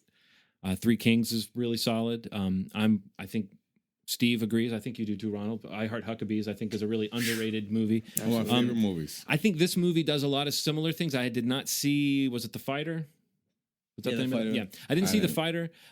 But so to me, this was just like a great reacquainting with those things that David O. Russell does well. I mean, the movie is interestingly directed. Like it's shot well. I know that he's supposedly really hard on his actors, but in this movie, there's a weird lightness to it that just permeates the whole movie, even when you're dealing with these characters who are essentially very fucked up people. I mean, it's I don't know. It's fun to see heartwarming stuff happen in a movie sometimes when they earn it. Yeah. And without being really sappy, this movie shows you some people, and it's not just Jennifer Lawrence, and who's great, by the way, as well, and Bradley Cooper, who are the kind of messed up ones. Everyone in their life has sort of a dark secret or a problem or something they're trying to work out. And the movie creates this weird sense of this kind of extended family, all these people who support each other, like despite all their flaws and despite all their disagreements. And I thought Bradley Cooper's character, it was a pretty nuanced depiction of someone who's kind of in recovery. I mean, he definitely, you see the edges. He's a guy who's just gotten out of the insane asylum, essentially, right? I mean, or some kind of... Yeah, it's a mental hospital. Mental hospital. I think the insane asylum, that's what they called him 100 years ago. The sanatorium. No, but he... or sanitarium. So he gets out, and we know that he's got this troubled past, and he's got this kind of violent side, and we see little flashes of it in the movie, but it's much more about him trying to pick up the pieces and move forward. And I thought this movie... had enough rough edges that it kind of distracted you from the gooey center, which is that it really is just sort of an up with people sort of film. So, if you want smart, uplifting, interesting characters, sort of relatable weirdness. I thought Robert De Niro was great. I love the way his character slowly unfolds into this. He might be the most quirky of this quirky bunch of people. Yeah. And I thought little scenes like he's got Bradley Cooper's got an older brother who was clearly the favorite kid, and the tension between them in another movie or a less interesting movie would have been so they would have played it up. It would have been really dramatic. But in this movie, it's much more about those guys who are probably very different, but you see how they bridge the gap and how they like I said before, how they support each other. I thought it was, tear-jerking in the best way. Silver Linings Playbook. I understand Steve likes this movie quite a bit. I did. Yeah, I wouldn't be pretty good. surprised to hear him talk about it in a few minutes. My number 3 is Silver Linings Playbook. Fucking crazy. So I felt the same way. We're so delighted, but we're so giddy. The same way about this movie. So there's something about very attractive people on screen that I can't accept pain from them. Yeah. Talking about Bradley Cooper? Bradley Cooper and Jennifer Lawrence, man. Jennifer Lawrence is incredible. But when you take two good actors and an actor and an actress that tackle something so real, and they're good at it, it you separate yourself from the idea of who they are and other things. And from the moment that I saw Bradley Cooper throw out the Hemingway book out of the window, I knew that I was watching a different sort of movie. It affected me in a way just because I've had like weird stuff with like experiences with like family and friends and this sort of subject matter. It touched me in a way that not very many movies did this year, and it was really powerful. And it wasn't corny. Like it wasn't corny. Yeah. And fucking Chris Tucker. I was about to say, yeah. Chris Tucker was very underplayed. Like I love the fact that he wasn't like Rush Hour. Rush Hour, yeah. He wasn't Rush Hour, but he still had his like charisma. Like it felt more like I felt like we were really watching him come out of like career rehab, right? And his character's kind of coming out of rehab in this, so it's in the weird way you really felt like, oh, Chris Tucker's back in this. Yeah. And is he going to get out? Oh, it looks like he's out. It was like that funny. It was like that funny joke the recurring joke with him that you're like, man, there's something about this movie. It's like they caught lightning in a bottle for these actors and actresses. And Robert De Niro. Well, one more thing about Chris Tucker, that scene where he comes over when they're rehearsing and he kind of helps him out. Yeah. That could have been such a bad scene. Yeah. To be like, hey, look, the black guy's showing him how to do some moves. That could have been so corny, but the way that it works in the film, it is just like it's just delightful. You're just like grinning ear to ear. The cool part about it was too, like at first you see that, Bradley Cooper's character's like, this is really making me uncomfortable because he's grabbing on this girl. Yeah. And he's like, I'll take it from here. Right. and then I guess he kind of like takes his friend's advice. Yep. And then kind of adapts that. It's something amazing. It's like they're all helping each other on some level. And you know what they're doing, Ronald? What? They're finding the silver linings. They are. A fucking movie shook up my world, man. Yeah. I was not. He kept saying it was good. I'm like, Steve. When he calls it, I know it's going to be good, but I didn't know it was going to get to me the way it did. And, I was completely in awe of the film when I first. I just saw this movie and it moved into my top 10, which is that's what happened. That's great with me too. It just jumped right in. Kind of crept up. All right, well, my number 3. We're on 3, right? Yeah, my number 3. This is my wild card of the group. This is the film I've never really. I mean, I think I may have mentioned it to you guys, but not really on the show. And to be in my top 3, Oogaloos or whatever that was. Yeah, not that one. Okay. It wasn't that one. Beyond the Gray. I mean, that was like number 7 or 8 or whatever. That was a weird one for me. Okay, but hear me out. In the top 3, number 3 for me this year is a film that probably I was the most personally affected by. I'm a sucker for nostalgia, for high school years, for the troubles that kids go through as high schoolers, as teens, as young adults. And when I sat down to watch the film adaptation of Stephen Chbosky's The Perks of Being a Wallflower, I will be honest with you guys, I cried at least 3 times. That was about Jacob Dylan. no, it's not the biopic. Oh, no. You missed that one. Yeah. Okay. I genuinely cried at least 3 times during this movie. Great movie. I'm fine with saying that out loud for the world to hear right here on Movie Schmovie. I think this is Jennifer Lawrence's ass made me cry in Silver Linings Playbook. There's nothing to be ashamed of. Either. There's nothing to be ashamed of here. That. Just a really nicely cast film. Ezra Miller plays one of Logan Lerman's friends in the film, and I think he's very under-recognized for his role in the movie. I know it was a long shot, but just some sort of acting recognition for him. He plays like the gay friend who is basically one of the outcasts. It's about this group of outcasts and how they make their way through school. He's a freshman in high school, and he befriends these seniors. the outcast. You know, it's Logan Lerman plays the lead, Charlie, and like I said, Ezra Miller plays one of his friends, Sam, and Emma Watson is in it as well, and she's just actually like for the first thing to be in since the Harry Potter films, or one of her first things that she's been in since the Harry Potter films. She's great, man. She's so cute. She's so adorable. You see instantly why he falls in love with this girl. And like, I fell in love with her as, you know, watching this movie. She's just so, I think back to high school and you think about that girl or those people in your life that you relate to on a friend level. Emma plays Sam and Ezra plays Patrick. They're step brother and stepsister.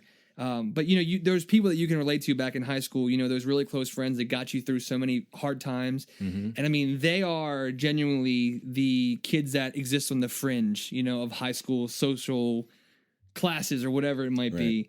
Just a really great soundtrack, dialogue that I could probably quote all day. I mean, and I've actually never read the book that came out in 1999, I think, which is actually when I graduated from high school, which I have to read now.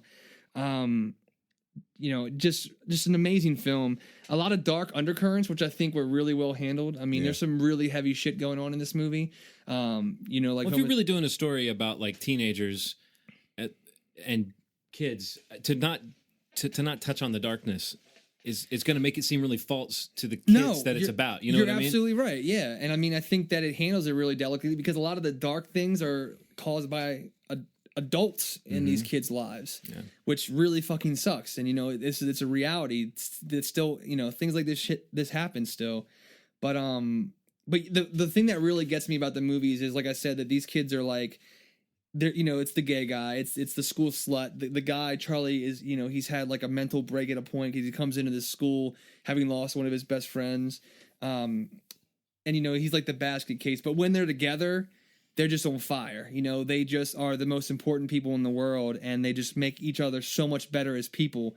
And, you know, they're just what everybody would want to be if they even knew who they really were. You know what I'm saying?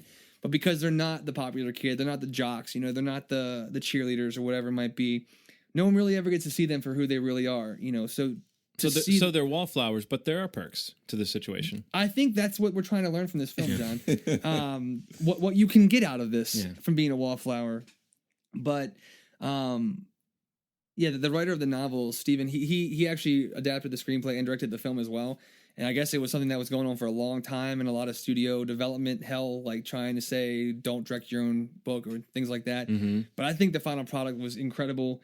I don't know, just not too dramatic, not too melodramatic at times. Just really, I don't know. I don't know what else to say about the movie besides that, you know, it's like that nostalgia trip that I need to take every once in a while that makes me remember where you come from and you can relate to. And like one day when I have kids, like it's the kind of movie that I want them to see, like if they're different. Yeah. It's okay. It's okay to be different. You know what I mean? It's just a great film. Perks of Being a Wallflower is a must see in my book. Good movie. I don't know why. It's too many movies to put. I fucking love a lot of great films. That's one that looked good to me, but I completely forgot about it once it was out, and I don't know. You know, sometimes they just slip past you, but the trailer looked really interesting. Yeah.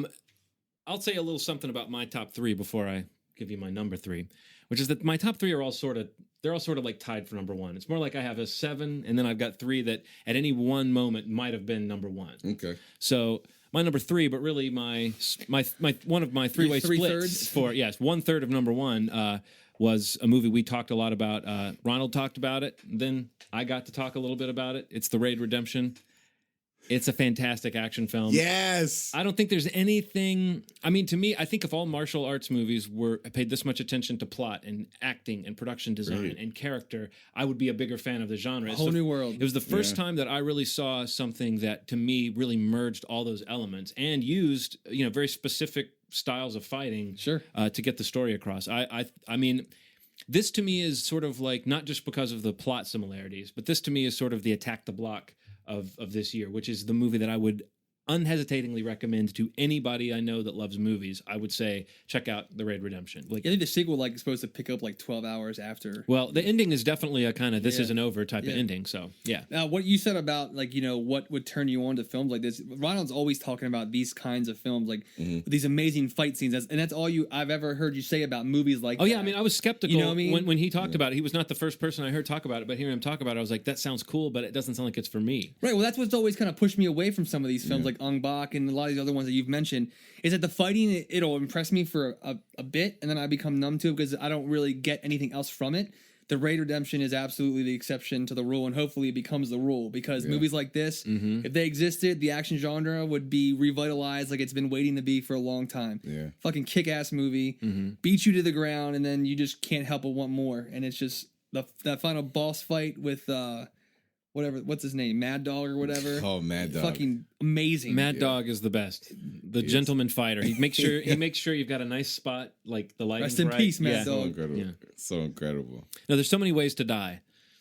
And this movie showed you a lot of them. Every single way. I didn't even think every floor gives you 3 to 5 new ways you could die. Well, a guy falls off a ledge. He doesn't just fall off a ledge and fall down like a tunnel. He has to hit the edge and break his back on the other side and then fall down. Yeah, no, it's just like we said, the details. Right. It's a little. And I don't want to make it sound like it's just about the violence, but the awful things that happen in this movie happen so quickly and without ceremony that the few characters that you do end up kind of following, you have so much invested in them making it to the next scene, and the odds are stacked. Like every section, it opens up with awesome movie. Yeah, awesome movie. Oh man, number two. So my 2 is a tie between 2 movies. Everybody's doing that now. Oh wait, you mean that you're going to name 2 movies? I'm going to name 2 movies. Oh no, Django Unchained, breaking the rules. Django Unchained, and The Raid. So is there a correlation between those 2 that would qualify them as both take a number 2? Because if not, you've cheated and you have a top 11. Both involve the mistreatment of brown people. Really? Yes. Yes, I'll say it. Yes. So I think that was just like dark lighting in Raid Redemption. Yeah, I mean that movie was shot for less than $1 million. Kind of It's just they didn't photography. have all of the technology. The Raid Redemption I've seen 5 times. And I watch it again and I feel okay watching it. Yeah. And it's something about it. I notice something new every time. It's brilliant. Like I think the way that the action happens, it's almost like it's what you imagine the perfect action film would be like. It's the attention to detail, the little scenes that like the scene that made it real for me was when what started all the chaos was when they go into the house really quietly. And I don't want to give away but I got to talk about this part. When the little kid sees them and yells "Policia" and runs, and the guy shoots and kills that kid, and then you realize that this is a no holds barred crazy fucking movie, and it felt like that from start to finish, and that's what I loved about it. Django Unchained is a little different. The reason why I love it so much is that it whether you like it or you don't like it or whatever it is, I think it is historically one of the most important films. What if you're completely lukewarm and ambivalent about it? Right. It is one of the most important movies in a long time because it creates dialogue about it. Whatever it is, it creates dialogue. Because not too many movies prior to it has acknowledged slavery in the way that it's been portrayed, besides like Roots and a couple other movies, which is important to me. Important to me because whether it's, he maybe used the N-word too much or anything like that, it sparks conversation about any of it. Yeah. Any of it. It's not the best movie I've ever seen in my life, but it is entertaining, it is ridiculous, it is fun, and somehow it manages to make something that I'm super sensitive about reasonable to watch. And I don't know, that's a feat. Particularly since I'm hypersensitive about stuff like that. Yeah. So you know who's hypersensitive? Spike Lee is hypersensitive about it. So much so that he didn't even watch it. He's like, fuck, I know how that movie's gonna be. I feel like Spike Lee, those two guys, one day, one day they're gonna either like there's gonna be a knife fight or they're gonna they're gonna make a movie together. You know, Denzel's daughter had like a role in making this movie, even though like Denzel he approached Quentin Tarantino on the set of like Crimson Tide, and like questioned his entire life. What's up with all the N-words? Yeah, bitch. As I imagine he said to him. But I think it's an important movie, and I think that it doesn't seem like it right now, but I think when we look at it in the future, we'll know that like it's going to be like one of those cult movies. So that's my number 2. Your number 2 is really like the hybrid, right? Yeah. Number two. Now that Ronald's completely broken all the rules, are you going to go renegade? I guess I'm the only one who's going to hold on to this format that we talked about. No, I'm holding on. I just want you guys to know you have 1 through 3 tied as one, pretty much. You can't say. I'm basically just saying all these top 3 at one time were at the top of the list, and then is 3? What was 3 again? The Raid. The Raid. So 3 is the Raid, though, right? 3. Or I would say 3 is the Raid. Okay. That's clarifying. I would say 3. I mean, there is still there's still a reason things ended up the way they did. Okay. The movies were fighting it out. I'm not going to say a whole lot more about my number 2 pick because John was talking about it earlier, but Zero Dark 30, Catherine Bigelow's film. Oh, really? Yeah, one of the movies that I was most interested in seeing in the last quarter of the year. I just heard so much about it. I actually was excited to see when it was supposed You know who she to used come to out. be married to? Deuce Bigelow. No. Yeah. No way. Deuce Bigelow. Weird. Yeah. Before he was a male gigolo? Yeah. Really. Weird. Did she force him into that? They were like high school sweethearts. He went into hard times after she left him? Yeah, art school. They split up. But yeah, so I was looking forward to this film back in October when it was supposed to come out, and I was kind of glad to hear they weren't forcing that like around the elections, because I feel like that was just, I don't know, something just didn't feel right about that. Yeah. And it was still being put together apparently, but yeah, it's just kind of just same thing with Lincoln, wasn't it? Or did it get pushed up? I don't know actually. I feel like I read somewhere that they didn't want it to be like associated with the politics of the time or something. But I can't think remember you might be right. When did it come out? Like mid-November. Mid-November. I think they didn't want it to come out before the election for some reason, because slavery was on the ballot or something. It's like we don't want to affect this hot topic. It came up again. This hot button issue. It came up right. They might sneak it on there. We need to be careful. Django coming out. You know, all those, let's put it back on the ordinances ballot. you vote on without reading. Let's make sure we read them. There. Yeah. But yeah, I don't know. Just touching what John said, like I did really appreciate how much it did avoid the whole like flag waving that a lot of these Hollywood suspense cliches that we see in a lot of these like military films. We talked last time on our episode about Zero Dark 30 about just I don't know, like how it didn't feel, or at least to me, and I think John echoed the same thing, and I think Ronald even, how it didn't really feel like it was either going to one side or the other. It felt pretty neutral to me, and just showing something. Basically, what you were just saying about that op-ed column that she wrote. Yeah. And I think that it's such a challenge because it's got to be hard in making a film like this that took so long to make, and that initially started as something completely different. Right. To maintain that, to walk that line of not trying to go one way or the other. And obviously it's being, criticized for doing one or the other, which I don't get at all. But I just really appreciated how like unmelodramatic it was, at times where it could have really kind of gotten deep in it. Really appreciate all the performances. I mean, as far as the drama and the emotion in that movie, the last shot really says it all. It's the last like shot you're of the saving film, up for that catharsis. That's it. And I mean, that's the payoff. And that is in reality a payoff, and it makes you really question a lot of what you just saw in the film. And if anything, I think that last scene should completely reset anybody's that's criticizing the film about condoning torture. Because if anything that you take from that film is her not knowing what to do next. Yeah. It's like all that happened in this whole film, this 2 hour and 40-minute experience that we just had, or 10 years for them. Mm-hmm. We've all spent a decade tracking down an international terrorist. We know how empty it feels when that's all over. It's like you're looking for your next big name terrorist to track down. Yeah. It's just something that I think it's good to take time between terrorists that you're tracking down. You got to space it out properly. Yeah, right. You want to spend some time on you. Right, yeah. You don't want to rush into some alone time. You don't want to rush into another 10-year manhunt. Nah, big no. I don't know. Zero Dark 30, great cast. I really enjoyed Jason Clarke's character as well. Yeah. Guy we mentioned before. I just give him some more kudos. Most people don't know him. If anything, you know him by face, but he's got The Great Gatsby coming up this coming year, which I'm hoping he's going to be awesome in, and maybe we'll see his star rise. But yeah, Zero Dark 30, I watched it a second time. Think he's going to torture anybody in The Great Gatsby? I mean, he probably will, yeah. Knowing the character that he plays in the film, if you read the book. That's true. But yeah, just all around, I saw the film a second time and I felt the exact same way, if not stronger, about it. Just a badass movie by a really great filmmaker. You know that I can't say enough. You know, I love The Hurt Locker, and I'm not gonna lie to you, I love Point Break. I'm taking it back. No Love for Strange Days. Well, right. Take it or leave it. But yeah, I don't know.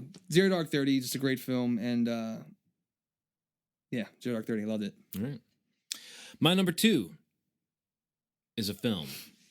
It's a film. Good start. It's a film. This is a film podcast. Shot on film. And I'll start off talking about it by saying Daniel Day-Who? Ooh. Joaquin Phoenix, motherfuckers. He is amazing in this film. It's the kind of performance that it's legendary. Of course, I'm talking about The Master. I mean, Philip Seymour Hoffman is brilliant as always. But it takes something when the real conversation isn't even about how brilliant Philip Seymour Hoffman is for once, you know. And I think the plot is sort of thin, but it's beside the point because what you're really seeing a story of, and I think you touched on this, is just the relationship between these two men. Yeah. But I mean, I'm fascinated with that. I'm fascinated with the sort of attraction you feel towards people in a non-sexual way when there's somebody who you kind of want to be in on their energy, or you want to kind of benefit from what they've got going on. It's almost like some people you meet them and you just want to say, you're my life coach for the next couple It's of months. Basically every time we get together to record this podcast, right? No, kind of all I do look forward to these visits, but there's something undefinable about human interactions, and I think this movie, with the historical backdrop and with all the things it has to say about people that were kind of broken after World War II and trying to put themselves back together, it also just there's something universal and timeless. I like that the story is kind of loose. Yeah. And like it was like just a series. It's not a real story based movie. It's like a story. It's more of a character scenes. Like it's like a series of scenes that have them in it, and they kind of meet at some point. Yeah, I like that. I think if it had more of a structure, it would have gotten away from what it is that these two represent to each other. Yeah, which is kind of like a ball of chaos. It's a weird bond. Yeah, it's a bond it's a ball of chaos because whenever he comes around into Philip Seymour Hoffman's life, it's like an atom bomb. Everything that he knows gets altered in some way, and Philip Seymour Hoffman's character, who seems to enjoy having such control over people, he seems to really be fascinated with this guy who comes into his orbit, and he can't control him. I think we talked about this. I don't know if it ended up in our podcast about it, but that scene that crystallizes the whole movie is that scene where they're in the holding cells in prison. They're in identical cells. Philip Seymour Hoffman's in one cell and Joaquin Phoenix is in the other cell. And Philip Seymour Hoffman is kind of trying to maintain his composure and trying to he's like saying, this is an outrage. He's got that kind of attitude. And Joaquin Phoenix, his character Freddie Quell, basically just trashes the cell that he's in and destroys the commode and like injures himself in the process and is flailing around. And there's this shot that just kind of shows the two identical cells with these two men and how they act inside those cells. To me, kind of symbolized the whole movie as far as like Lancaster Dodd knows that here's the life that you live in, but he sort of believes you can kind of control your destiny. And Freddie Quell's not even thinking about that shit. I think he you know what I mean? He's almost like an animal. Amazing. He's like I don't know. I thought that scene was brilliant, and it was. I think that stuff is an illusion. I think a lot of the times like people think that they're so sophisticated and able to manage this chaos. It's a lot of chaos. And I had this theory that they were the same person at one time after I saw it like the first time. But I think you were watching Fight Club. Yeah, there's something Spoiler. about the way that they handle the situations totally differently, but kind of the same. Like when the guy's being attacked, and the guy's trying to like shut him up with words, and then Joaquin Phoenix's character just like throws a meatball at him or something. It's that thing. Like it's that thing where like if Freddie Quell's like a dog or a wild man that you bring in that just you like his antics, but it's something about that feeling where like you want to resolve things in a very humane and nice way, and then there's the part of you that's like, punch this person in the face. And it's nice to see them kind of function right beside each other for what, hour and a half, 2 hours, and it was insane. I wish I could have. I don't know. I thought it was great. Before we completely leave the subject, I want to point out too. I didn't mention it yet, but Amy Adams also hits the bullseye again. It's like I don't think she keeps. every time she pops up in something, it's a different shade, it's a different facet. And like in this movie, you think in the first few scenes who she's playing, and in a few brief moments, she just you sort of see where the real power resides in that relationship. Yeah, definitely. So, well, there it goes. That was the last number 2. The last number 2. That brings us to the first number 1 from Sir Ronald James. I ranted constantly about this movie. I said this is a fucking.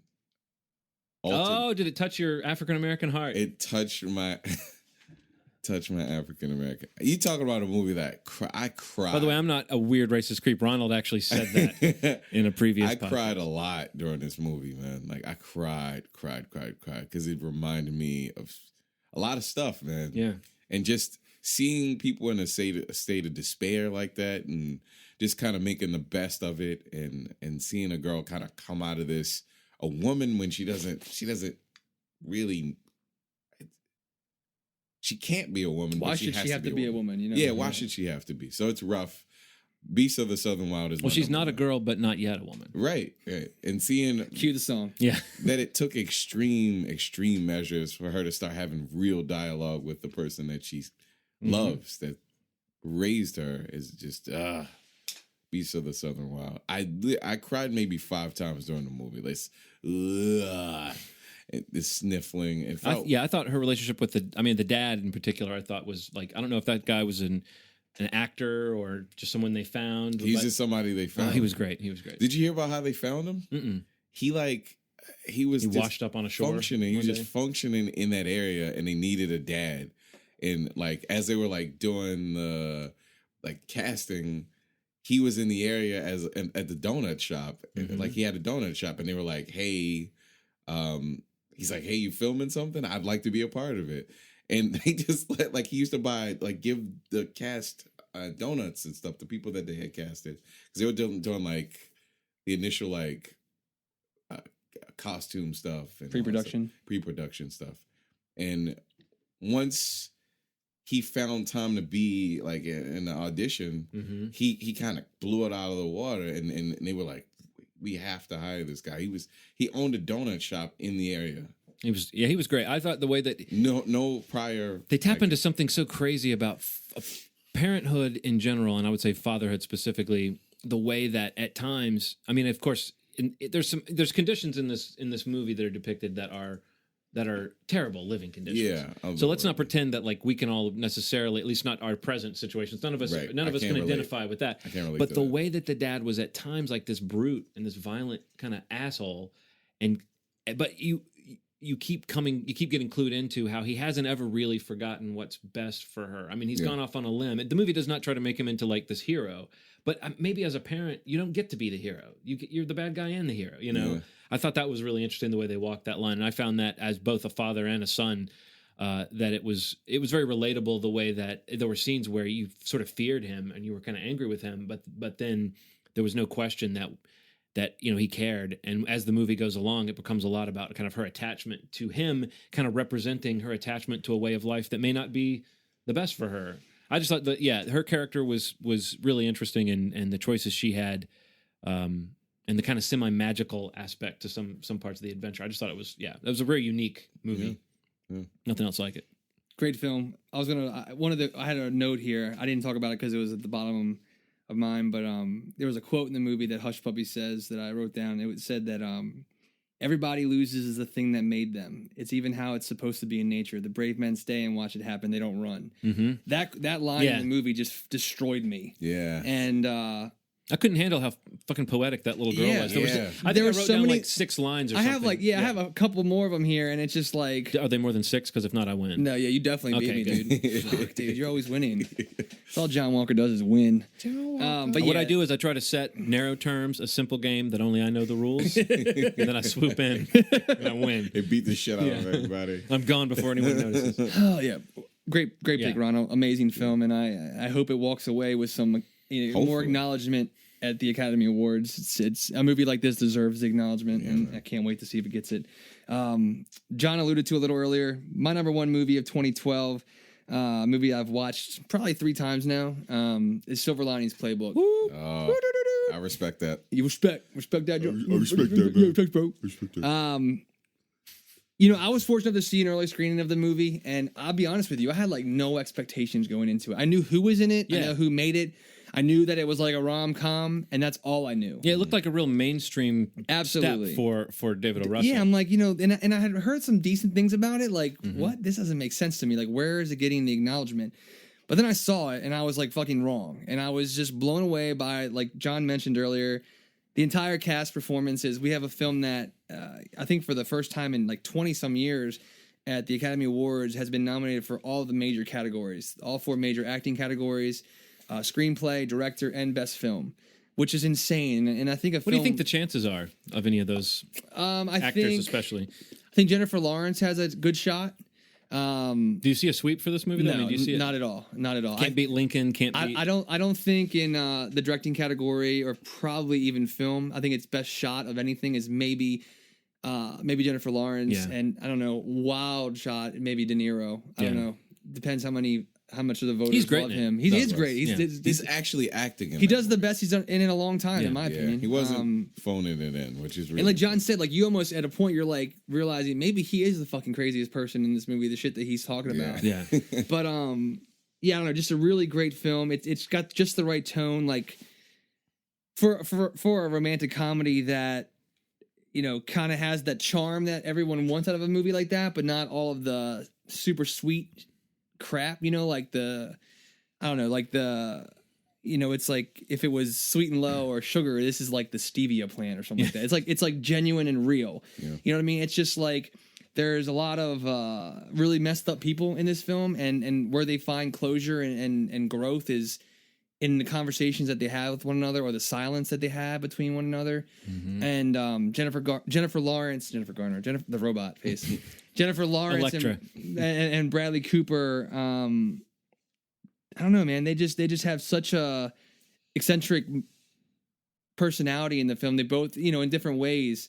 Bradley Cooper just is so optimistic. You can't help but you just buy into it. Yeah, there were so many beats where I laughed at something he did that was really just a line reading. Yeah. He's this guy who's so in the moment. And you find humor. And also David O. Russell being kind of a troubled guy, I feel like he definitely had the right sympathies for these characters to make a movie that doesn't sentimentalize them. Oh, sure. But definitely shows how prickly they can be and how hard they can be to get along with, And how quickly it can turn. I think Jennifer Lawrence's character is more of that side of the spectrum, just seeing how...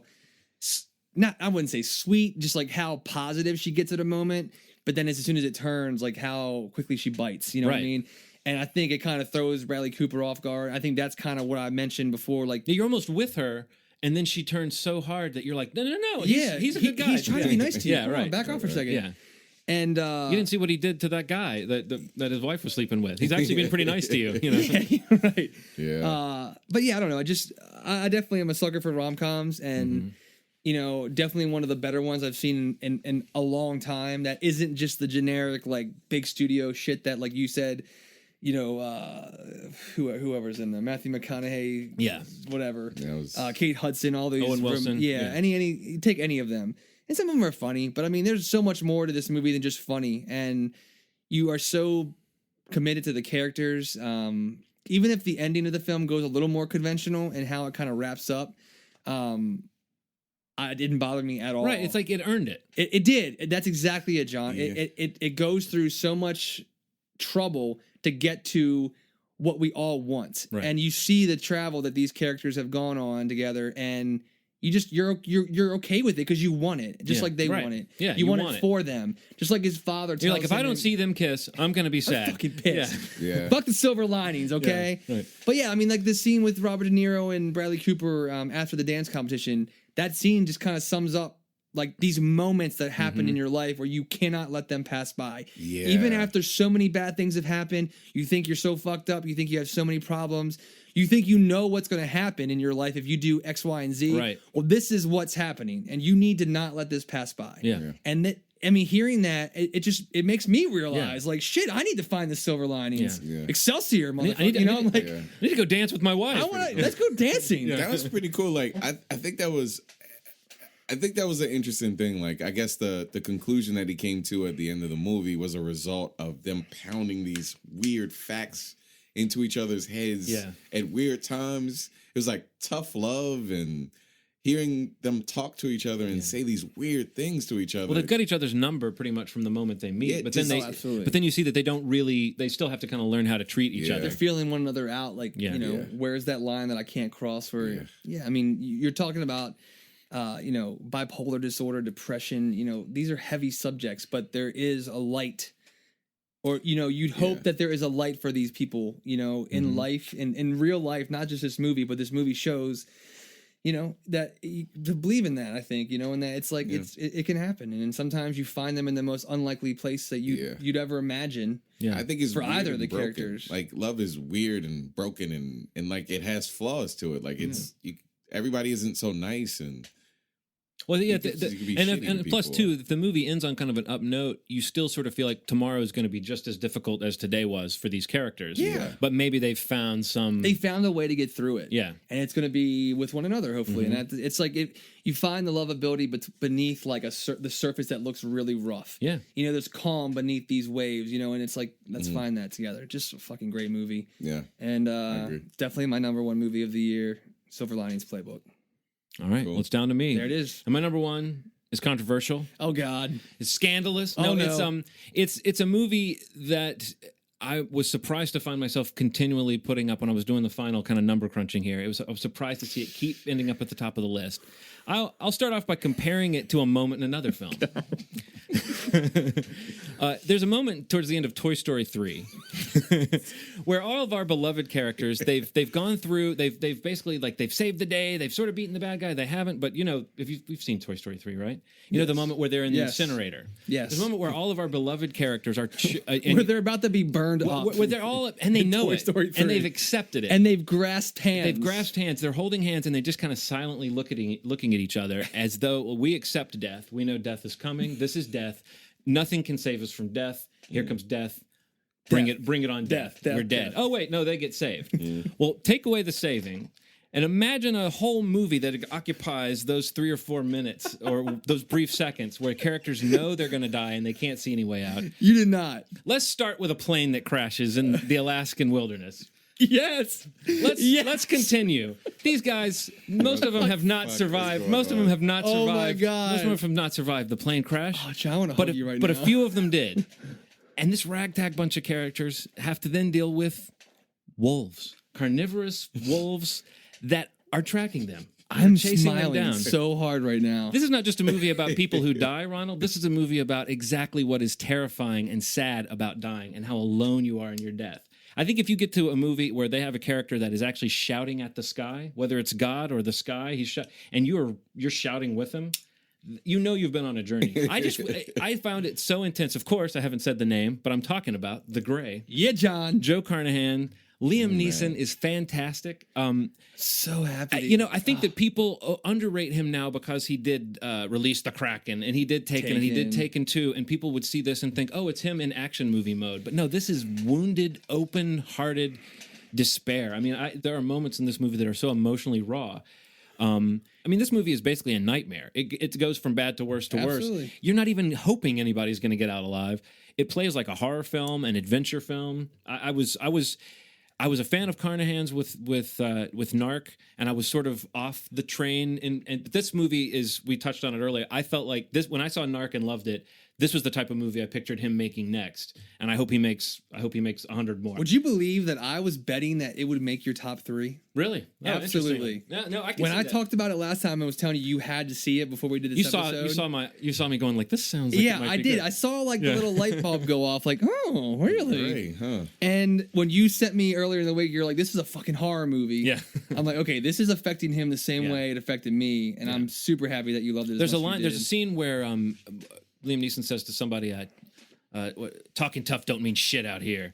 That's kind of sums up the movie. And it's like, this doesn't matter what you've said, whatever fronts you've put up, whatever you believe about yourself, what you think you can do, what you think you can't do. You're in this situation. Wolves are coming, run. and Dermot Mulroney I thought was great, unrecognizable and great, like absolutely. And there's actor Dallas Roberts who's on Walking Dead now. He plays the kind of creepy doctor in Woodbury. He's got a really memorable turn in it. I believed these guys. It was the other thing that I knew was working about it for me was that, you know, a few minutes into it, you knew who all the guys were. So often these movies, it's a bunch of guys in parkas with goggles and beards, and they've got snow all over them. You don't know who the fuck they are. Yeah. Can't tell one guy from the other. But each one of these characters makes an impression in some brief way that, like, you know, some deaths you feel more than others. Some people you worry more about than others. But it definitely, like, it just upped my investment, and it really felt like it's very melodramatic. It's very over the top in a sense of the kind of emotions that it shows, but it's like an existential melodrama. It's about the real, everybody is going to die. Two scenes, the plane scene. Yes, the plane crash. I'm not even afraid to fly. And that scene where you see him and he's in there and he's got the oxygen mask on, and then suddenly the background behind him changes from the fuselage of the plane to just wilderness. To me, I was like, oh yeah, that's the thing whenever I get on a plane, that's the thing I'm trying to forget about. Is that we are hurtling over the most treacherous terrain and scariest places to be in the world. Planes. Yeah, no. And how'd you feel about the ending, like the ending, like after the credits? Oh, there was an ending after the credits? Oh. I think you saw it, right? Yeah, no, I didn't see anything after the credits. Wait, what's the last scene that you saw? The trailer. The money shot from the trailer, I'll say. Oh my God, John! You haven't seen the fucking ending of the movie. There's something after the credits? Yes. Fuck. Am I gonna like it as much? What if I don't like it now? I did. Okay. No, I loved what you're referencing. Everybody saw in the trailer, and I kept trying to push this movie lower on the list because it just didn't seem like it should be my favorite movie of the year. But as far as thought provoking, as far as sticks with you, I mean, I can't think of another movie that hit me in the gut so many different ways as this movie. They're great. And unfortunately, when I saw it with all my friends, like nobody else liked it, which really fucked me up. Because like, why did I like this movie so much? Mm-hmm. And it was so early in the year. I'm like, I'm never gonna think about this again. And then, like you said, as I was thinking about it, I watched it again like a couple weeks ago. Yeah. Like that's why I loved it. Yeah, it popped up on a couple of lists. Such a great genre film, and just so great. I haven't seen it. And maybe too, he's mentioned it as a genre film. I think that's something that I was rating very highly on this, was that it's a movie that did something very specific extremely well. Absolutely. So many of the movies that we didn't even really talk about that much are movies that, you know, were excellent. But sometimes if a movie just doesn't get its teeth in you, no pun intended in this case, but like if some movies, their greatness just kind of washes over you, and you go, oh, that was great. But this was one that I was, you know, it was visceral and scary, and like I feel like I would be one of the people that died in the initial crash. You know? Yeah. Tough stuff. Really good. All right, so we got Beast of Southern Wild. Yeah. Silver Linings, and The Gray. You have drama, rom-com, horror, action, suspense. Yeah, thriller. whatever you call that. Dude, whatever you need, we got you covered. Yeah, man. Some great films this year. We talked about so many tonight. Thank you to all of our listeners that have called in and left the voicemails. I think we'll do something like that in the future. I really like the idea of getting more listeners involved. Maybe next time we show. do like a topic-driven show, we'll kind of do it that way. Yeah, just kind of like get some feedback instead of just saying email us or whatever. I mean, the Google Voice line is really easy, and it's really easy to integrate into our podcast, and it'd be cool to hear your voice as opposed to just reading it off paper. Yeah, in fact, just any thoughts, any movie, any suggestions you have or anything. What's the number again? It's 443-330-2462. We'll just keep that open. If you guys have anything to share, feel free to hit that line up. Yeah. And we'll try to get you included in the podcast as much as possible. It'd be cool to have more people involved, especially our listeners.